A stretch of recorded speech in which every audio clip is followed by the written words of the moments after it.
les enfants, ça va bien? Bon, on est content de vous revoir. Là, comme ça, face caméra.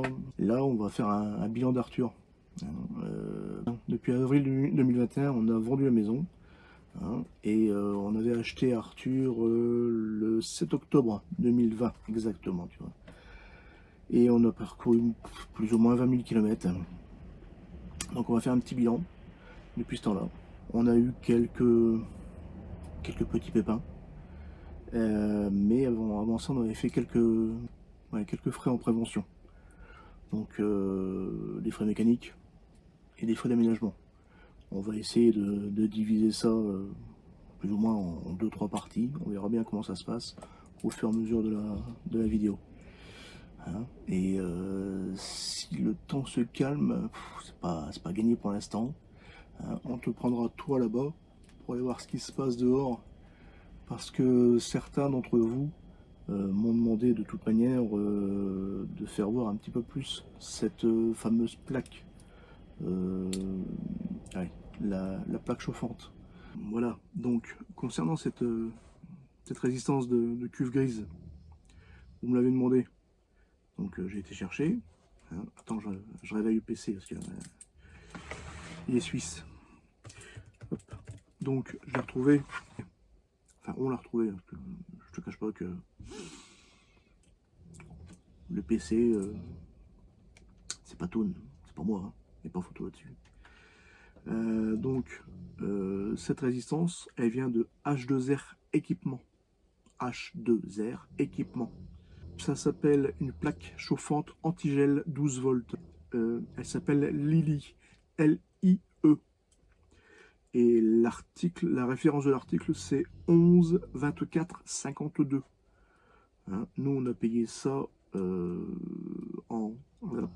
on a payé ça, nous, en mars 2021. On a payé ça 108,60 €.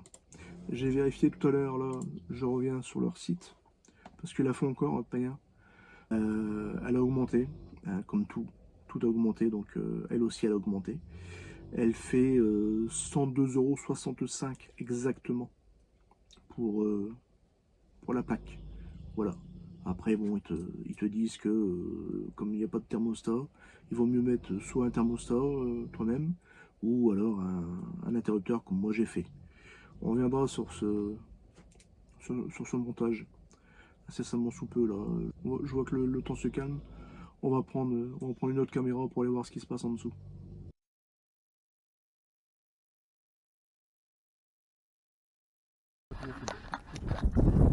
Hop, ok. Donc je disais, voilà, là tu vois la plaque en entier, tu vois, autocollante, pas de problème. Voilà. Donc le câblage là, il sort de la plaque, pas de souci. Et après,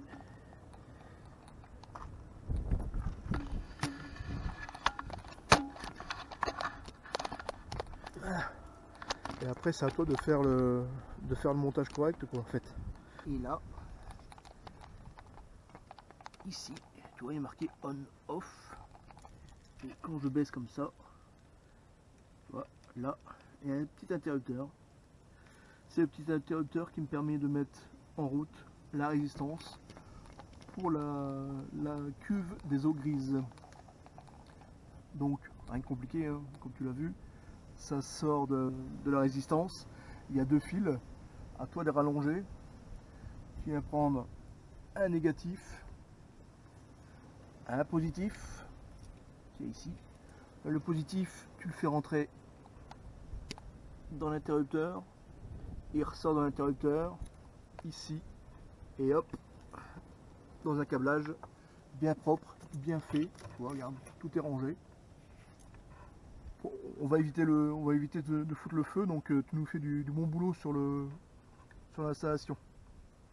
Avec un câblage qui va bien. Et donc ça ici. Donc je disais ça ici, ça repart à la résistance, au positif de la résistance. Comme ça, quand on en a besoin, on ouvre juste le coffre, on bascule ici, on, off, pendant 8-10 heures, ça dépend, hein. Et comme ça on est tranquille pour le reste de la nuit. On peut faire dodo tranquillement grâce à ce petit bouton et à la petite résistance autocollante que tu as vue.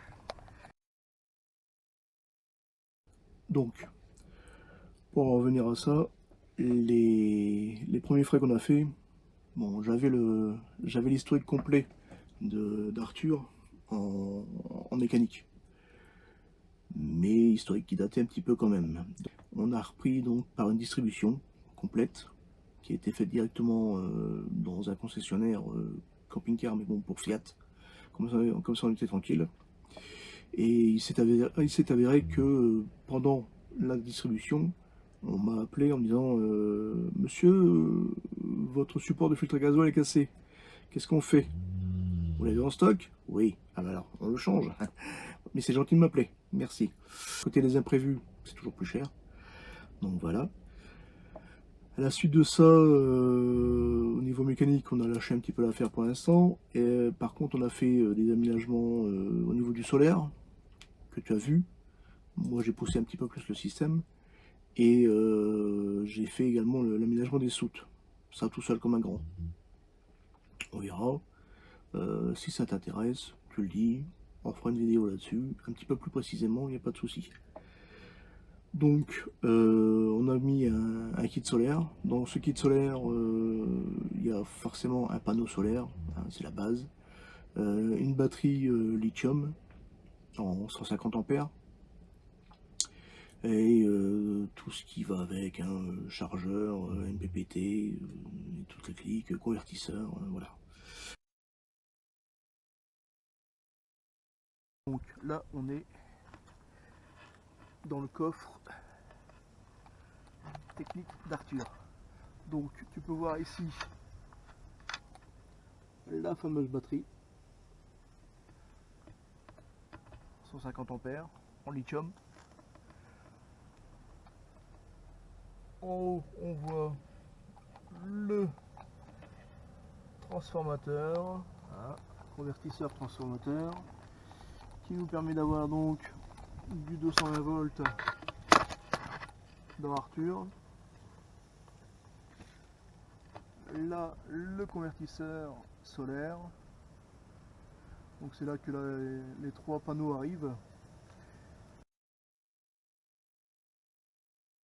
Donc je disais l'aménagement de la soute, j'ai changé quelques trucs à droite à gauche, mis des prises USB parce que bon, Arthur a été équipé de prises allume-cigare un petit peu partout, donc j'ai fait sauter ces prises allume-cigare, j'en ai gardé une ou deux, pas plus, et j'ai changé ça par des prises USB. C'est quand même beaucoup plus pratique pour charger les téléphones et tout ce qui va bien. On a changé également, enfin on a changé les lyres de gaz parce que bon, elles étaient quasiment en date, donc on les a changées. On a profité également pour prendre des couvertures qu'on met autour des bouteilles de gaz, et ça évite les problèmes parce que même malgré que c'est du propane, il y a toujours une petite givre qui se fait sur le pourtour de la bouteille, donc pour éviter les problèmes, on a mis une couverture, comme ça on est tranquille. On est bien avec ça. Bon, si tu vois, comme d'habitude, hein, si tu vois que je baisse les yeux derrière l'écran, c'est parce que j'ai pris des notes. Forcément, à force de. Qu'est-ce qu'on a fait également? Oui, en prévention, on a mis des verrous supplémentaires sur les portes, des verrous EOS Safe. Ça prend pas beaucoup de temps à monter. Bon, il faut modifier un petit peu le joint de porte, mais bon, ça fonctionne bien. Réellement, ça vient se mettre sur les emplacements de base des poignées, hein, donc comme ça au moins tu es tranquille. T'as pas à percer, t'as pas à reprendre quoi que ce soit. Juste le joint de porte, je te dis, à modifier un petit peu, il faut le couper un petit peu pour que la surépaisseur puisse passer correctement dans le joint. Et derrière ça, malheureusement, on a eu pas mal de réparations. Donc les réparations, je te cache pas que les faire moi-même, c'est plus possible. J'ai dû faire appel à des garages et des sociétés, et j'en ai trouvé une qui est vraiment, mais vraiment super. Si tu habites dans le nord de la France ou bien même au-dessus de Paris, tu fais un petit peu de kilomètres, mais un petit peu de kilomètres, parce que bon, quand tu habites au-dessus de Paris pour rejoindre la région lilloise, tu fais quoi, 200, 250 bornes. Et tu essaies de trouver sur internet ou quoi que ce soit avant de bouger, tu essaies de trouver la société Marandin. Marandin. Attention, ici, c'est pas de la pub ou quoi que ce soit, c'est pas du placement de produit, c'est juste du remerciement. Réellement. On a eu un bruit de roulage à la base, donc on a fait changer les cardans, les roulements de roues et les rotules de direction et de suspension pour être clair, clean. On me demandait, chez Fiat Professionnel, on m'a demandé jusqu'à 4000 euros. Oui, jusqu'à 4000 euros. Cette société-là, Marandin, elle m'a demandé, je ne vais pas vous donner le tarif parce que bon voilà, après ça fluctue avec tout ce qui va avec, selon les pièces et le temps passé et compagnie. Mais on m'a demandé moins de la moitié. Cette société chez Marandin, ils sont tellement professionnels que quand on a fait faire le changement de roulement de cardan et compagnie, ils m'ont rappelé en me disant il faudrait que tu viennes voir parce que là il y a un souci sur ton huile de boîte. L'huile de boîte était grise, mais gris plomb. Gris plomb. À la base d'être rouge, à la base une huile de boîte c'est rouge, c'est très liquide, très fluide. Et quand ils m'ont fait voir les échantillons, je dois encore avoir des photos, je pense que je vous les mettrai. Quand ils m'ont fait voir les échantillons d'huile retirés, bon, tu sais que là il y a un problème quoi. Donc ils m'ont dit, écoute, il y a deux solutions, soit on change la boîte de suite, soit on essaye de faire des tests avant. On a essayé la prévention, on a fait les tests, ça n'a pas fonctionné, on a dû changer la boîte. Et grâce à ces gens, réellement grâce à leur professionnalisme, bon, certes, on a changé la boîte et l'embrayage, parce que bon, vu que la boîte était tombée, on a fait changer l'embrayage. Je regrette pas, parce que bon, il était presque à faire. Donc ça, je regrette pas. Mais je pense que chez certains autres concessionnaires ou, allez, on va dire spécialistes pour le camping-car, ils auraient changé les cardans, refait un point d'huile et puis, bon, comme je te pousse, basta. Donc je le dis, c'est un remerciement. J'insiste, hein, ces gens sont très très professionnels. Mais bon, j'avoue qu'au fur et à mesure, chez eux on a fait changer donc les cardans, les roulements, les rotules, comme je disais, la boîte de vitesse, l'embrayage, les supports moteurs, parce que ben, les supports moteurs ils ont l'âge d'Arthur, donc je pense qu'ils étaient de 2006. Ils étaient à faire, donc il n'y a pas photo. Quand il faut, il faut. Le porte-monnaie n'est pas content, la comptable non plus. Les freins avant, les disques de frein avant, les plaquettes, voilà, tout a été changé, tout est neuf. On a fait changer les 6 pneus également. Là, ça, j'avoue, ça fait mal. C'est des trucs qui, malheureusement, tu peux pas passer à travers. Hein. Quand tu roules avec un véhicule, tu as l'entretien et voilà. L'entretien, ça fait ça et maintenant, ça fait très très cher. Après, on est parti et on a fait quelques kilomètres. Tout s'est bien passé au niveau mécanique, attention, il n'y a pas de problème. Par contre, je suis revenu chez eux pour notre frigo. Parce que le frigo d'Arthur avait l'âge d'Arthur également, donc il commençait à vieillir, il fatiguait beaucoup. Et quand on était en autonomie, dès qu'on le mettait en position gaz, le fonctionnement d'un frigo, hein, trimix, électricité, 12 volts, électricité 220 quand tu te branches, et le gaz. Nous, il fonctionnait très très bien sur les deux premiers. Par contre, la troisième, ça fonctionnait, mais tu avais toujours une odeur de gaz. Dans tous les cas, on est remonté, hein, parce qu'il n'y a que chez eux que j'ai confiance. Donc, ils nous ont changé le frigo. Je te cache pas que les tarifs par rapport à certains autres professionnels du camping-car, bon, voilà quoi. Il n'y a pas photo. Donc, je te le dis, je te le redis, si tu habites la région lilloise ou le nord de France, et si tu habites au-dessus de Paris, fais un petit peu de route, 200, 250 bornes, tu vas économiser, c'est sûr. Donc, t'hésites pas. Et donc, après tout ça, on a encore eu quelques petits soucis. Rien d'exceptionnel, hein, comme la sonde Trouma que j'ai dû changer parce que bon, elle était âgée également, ce qui faisait que Le Truma avait du mal, lui, à démarrer, forcément. On a dû réparer un petit peu le bac à douche. Parce que le bac à douche, bon, il commence à vieillir également, mais bon, voilà, tout ça, c'est une question d'âge. Donc ça a commencé à vieillir. Donc on a trouvé une peinture spécifique pour ça. Je ne vais pas donner de nom, mais bon, en GSB tu les trouves facilement. Hein, bref, voilà, en GSB tu les trouves facilement. Et c'est une peinture caoutchouc assez épaisse que tu mets ça au rouleau et au pinceau dans les coins. Et ça te donne une forme d'étanchéité supplémentaire sur ton bac. Comme ça, tu es tranquille. Au moins, t'as pas besoin de changer ton bac. Hein, et ça te coûte pas trop cher. Tu vois les fenêtres derrière moi là? Enfin là, tu ne vois pas parce que bon, y a le fond, il y a le rideau.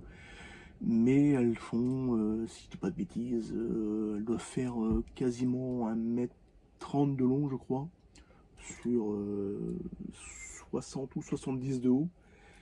On a changé celle-là, celle qui est derrière moi. On a changé celle-là, celle qui est en dessous de toi. Et on a dû changer une troisième également dans le toilette. Parce que, je t'explique, hein, c'est des baies polyplastiques. Donc c'est deux couches de plastique PVC, je pense que c'est exactement comme matière, qui sont thermoformées et thermosoudées l'une à l'autre. Comme ça, là-dedans, en fait, bah, c'est un système de double vitrage avec cette lame de gaz qui est entre les deux parois. On est tranquille. C'est le système de double vitrage chez toi, quoi. Pas de problème là-dessus. Hein. Ouais, comme ça, on est bien. Bon, par contre, une fois de plus, le portefeuille, il est pas content. Il faut pas se le cacher, hein, c'est toujours des frais. Mais une fois de plus, des frais qui sont dus à l'âge. Voilà. Je pense que les propriétaires avant nous faisaient tout ce qu'il fallait en mécanique, mais ils n'avaient peut-être pas l'utilité ou l'intérêt de rouler autant que nous avec Arthur. Bon, ils s'en servaient peut-être que l'été, hein, donc allez, 2 mois de vacances, 3, allez, on va arrondir à 3 mois de vacances quand on peut le faire, hein, tout mis bout à bout, ça s'use quand même beaucoup moins. Nous, on a eu quelques petits soucis sur la route, hein, je te cache pas. Qu'est-ce que je pourrais te dire? Ah bah si, hein. On a eu une surprise sur la National 7. Tout le monde connaît la National 7, je pense, par rapport à l'historique. Là, on roule bien maintenant sur la National 7, c'est tout droit. Et en fait, là, on allait chez la tante à Patoun. Et ce jour-là, bon, malheureusement, il pleuvait, comme maintenant ici, là dans l'Aude, là, il pleuvait. Et sur la National 7, les essuie-glaces, le côté chauffeur, il s'est dit, bah, j'en ai marre, je vais voir ailleurs, et ça a fait FU, et j'avais plus que le côté passager. Imagine un petit peu ma tête, comme ça. Moi, je voyais plus rien ici. Et l'autre, il fonctionnait. Qu'est-ce que j'ai fait? Warning, je suis sorti dès que j'ai pu. Je me suis mis sur le côté. Et j'ai mis le côté passager, côté chauffeur. On a fini comme ça, avec un seul essuie-glace, de mon côté. Bon, il a fallu retrouver un autre essuie-glace, enfin un autre balai d'essuie-glace, parce qu'il n'y a pas que l'essuie-glace par exemple qui est parti. Avec Tati et son compagnon, on a été en casse autour de chez elle, hein, pour retrouver un balai d'essuie-glace. Et en cherchant ce balai d'essuie-glace, on a trouvé une cousine à la Camaro. On a fait une vidéo de, je sais plus, ça doit être 2 ou 3 jours, je crois. Et tu verras, je te la mettrai incessamment sous peu. Si comme nous, tu aimes la mécanique, tu pourras voir le démontage d'une Pontiac Trans-Am en entier sur un timelapse de, je sais plus, 20-30 minutes. Donc c'est une vidéo qui dure un petit peu longtemps. Tu fais ce que tu veux, hein. Moi je pousse pas, je la mettrai. Si ça t'intéresse, tu regardes. On l'a sauvé au maximum. On n'a pas réussi à récupérer toute la voiture malheureusement, mais on a récupéré le maximum. Donc on a fait ça sur le démontage, on a dû faire ça sur 2 ou 3 jours je crois. Et le fait de remonter, parce que bon, on a été rechercher le master, on a été rechercher Bruce avec un plateau, on est redescendu et remonter parce que il fallait rendre le plateau. Donc on a fait ça sur, ouais, sur une semaine. Je te cache pas que le week-end suivant, tu dors bien. Réellement, tu dors bien. Tu fais plus rien, hein, mais tu dors bien. Vraiment. Je tiens à dire merci au compagnon à Tati. Il va se reconnaître. Parce que sur la route également, on a pété, etc. Qui t'aide à faire le réglage de ton siège. Cette anse-là, elle a cassé. Pas moyen de le retrouver. Donc on l'a ressoudé. Donc merci Jean-Jacques.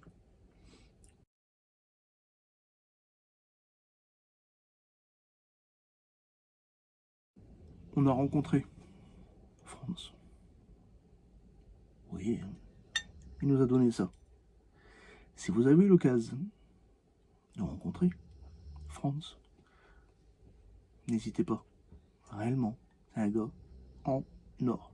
Et franchement, il est naturel. J'adore, j'adore, j'adore, j'adore. Voilà. Donc Franz, si tu nous regardes, bonne route, merci encore. Voilà, c'est là que ça s'achève. Je vous dis merci à tous, parce que vous êtes pas mal à être arrivés sur notre chaîne. Merci beaucoup. C'est grâce à vous que ça fonctionne. C'est grâce à vous que ça tourne. Il n'y a pas photo. Le fonctionnement de YouTube, c'est ça. Si t'es pas connu, t'es pas vu. Voilà. Donc, tu n'hésites pas. Tu t'abonnes. Tu mets des commentaires. T'en parles autour de toi. Et ça nous fait plaisir. Salut!